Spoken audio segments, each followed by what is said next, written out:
सुधीर बल्लेवार मलंग म्हणून एक गझलकार आहेत. त्यांनी कविता वाचल्या. ते म्हणाले की मॅडम तुम्ही गझल खूप छान लिहू शकता. म्हटलं गझल आणि मी नाही जमणार. पण त्यांनी शिकवायला सुरुवात केली. ते थोडेसे नियम वगैरे, जरा भीती वाटली, थांबले.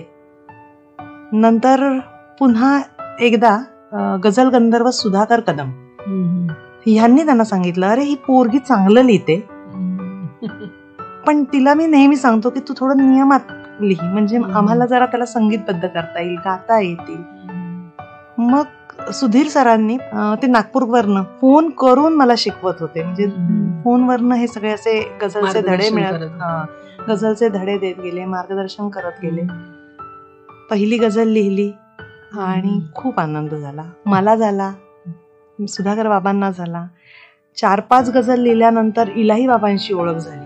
इलाही जमादार जे मला मुलगीच म्हणायचे, मानस कन्या म्हणायचे की आय लव्ह युअर पोएट्री. मला खूप आनंद व्हायचा की इतकं मोठे शब्द प्रभू ते आपल्याला म्हणतायत. इतकं ते एक छान अनुभव त्या गझलमुळे मला येत गेला. असं म्हणजे म्हणणं होतं की मभा चव्हाण त्यांच्याकडनं मला अष्टाक्षरीचं म्हणजे असं ज्ञान मिळालं. अष्टाक्षरी ते सहज अष्टाक्षरी म्हणायचे आणि ती मला कधी जमायला लागली माझं मलाच कळलं नाही. सुरुवातीला अवघड असते, पण जेव्हा आपल्याला एखादी कला अवगत होते तेव्हा म्हणजे आपल्या मनात जेव्हा एखाद्या गोष्टीचं बीज रुजलं जातं त्यावेळेस ते उगवायला अगदी सोपं असतं, नाही का? तसं काहीच झालं असेल. त्यांच्या सतत त्या ऐकल्या आणि मला अष्टाक्षरी जमायला लागली. तर मी हा शब्द घेऊन बरेच 4-4 ओळी लिहून ठेवल्यात. पाहूयात कधी ते पूर्ण करायची अशी एक इच्छा आहे. आणि सुरुवात अशी कादंबरीच्या नावाची मी सुरुवात केली आहे. बघू त्याचा आता शेवट कधी होतोय ते. म्हणजे कादंबरीला सुरुवात केली, सुरुवात या नावाने सुरुवात केली. आता त्याचा शेवट कधी होतो ते पाहूया. अच्छा, चला, तुमच्या ह्या सगळ्या प्रवासासाठी खूप शुभेच्छा. जाता जाता नवीन कवी आणि कवयित्रींना काय मार्गदर्शन कराल तुम्ही? मला असं वाटतं की त्यांनी मनाच्या कोऱ्या पानावर चांदणं कोरत राहावं. म्हणजे यश आणि अपयश ह्याच्या किती पायऱ्या चढलोय आपण, ह्याचा विचार, ह्याचा ताळमेळ न करता फक्त लिहित राहावं. हिशोब न ठेवता ताळमेळ न ठेवता फक्त लिहित राहावं.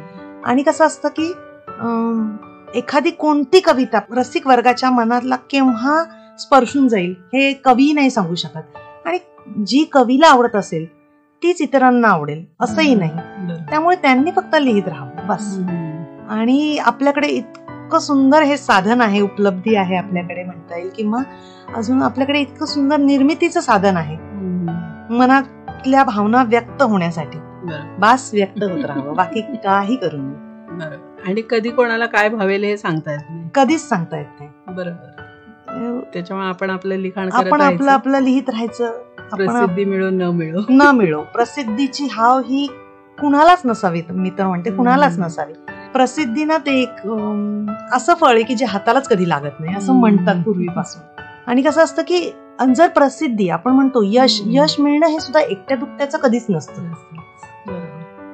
यश मिळण्यासाठी म्हणजे कळस जेव्हा आपण कळसाची निर्मिती करतो त्यासाठी कुणाला तरी पायरी व्हावं लागतं आणि त्या पायरीला जास्त महत्व आहे असं मला वाटतं. त्यामुळे आपण कुणीच नसतो, म्हणजे ती पायरी सर्व काही करते आणि म्हणून आपण कळस होऊ शकतो. असं ती कळसाची निर्मिती ही अशीच असते मला वाटतं. त्यामुळे यश हे कधीच एकट्या दुकट्याचं नसतं. म्हणजे जेव्हा आपण समजा मी लहानपणी जेव्हा 4 ओळी लिहिल्या तेव्हा जेव्हा भावाची, आईची, वडिलांची थाप मिळाली असेल यश त्याच्यामुळे होतं. लग्न झाल्यावर जेव्हा मी तुम्हाला सांगितलं की सुख दुःखाच्या वळणावर लिहिलं, मुलगा म्हणा किंवा नवरा म्हणा, आपली जेव्हा एखादी कविता अगदी मनापासून ऐकतात ते यश त्यांच्यामुळे आपल्याला मिळालेलं यश. ते जसं ते भावामुळे, आई वडिलांमुळे मिळतं तसं हे त्यांच्यामुळे मिळतं. किंवा मित्र मैत्रिणी जे आपलं शेअर करतात त्यांच्यामुळे हे आपल्याला यश मिळतं. कारण आपण अजून इतर लोकांपर्यंत पोहोचतो. आज तुमच्या माध्यमातून मी अजून इतक्या लोकांपर्यंत पोहोचत आहे. हे यशाचं ही वाटा तुमच्याही तो तुमच्याही जोडीत आपोआपच येतो असं आहे. म्हणून मी म्हणते की यश एक कुणाचं एकट्याचं नसतं. कारण एखाद्या म्हणजे कळस होण्यासाठी पायरी व्हावं लागतं कुणाला तरी, आणि त्या पायरीचं महत्व अनन्यसाधारण असतं असं मला वाटतं. खूप छान. आणि तुम्हाला आजपर्यंत अनेक पुरस्कार प्राप्त झाले आहेत, त्याचे श्रेय कोणाला द्याल? छान चांगले पुरस्कार जे काही मिळाले त्यांचं श्रेय त्यांनाच आहे, ज्यांनी मला दिले. त्यांना आपल्या कविता आवडल्या हा त्यांच्या मनाचा मोठेपणा. आपण काय फक्त लिहितो, बाकी सगळं सोडून देते रसिकांवर, प्रेक्षकांवर आणि आपल्या सगळ्या ज्यांना आपल्या कविता आवडते त्यांच्यावर. सगळं आवड निवड ही तुमची आहे. तुम्हाला आवडलं तर सगळं आहे, नाही तर काहीच नाही, असं माझं स्पष्ट मत आहे. मी फक्त लिहिते.